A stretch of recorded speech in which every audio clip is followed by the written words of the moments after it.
Kung ikaw ay stroke ngayon at napapanood mo to, number 1 na huwag mong gagawin sa buhay mo ay ang katamaran, ang kumilos, lalo na ang therapy. Alam mo ba, ang pagpapatherapy ay hindi lamang yan nung oras na pumunta ka sa therapist mo at na-therapy ka doon ay stop na. Abay hindi. Dapat kinakabisado mo yung therapy na ginagawa sa'yo during the time na pinitherapy ka ng isang therapist.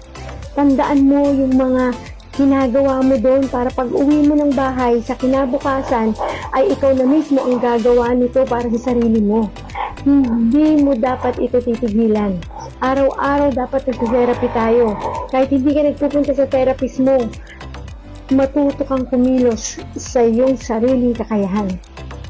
At hindi lang yun, pati yung pagkilos sa bahay, gawin mong parang normal para sa'yo. Maaaring sa umpisa, mahirap, pero syempre ang lahat ng bagay natututunan.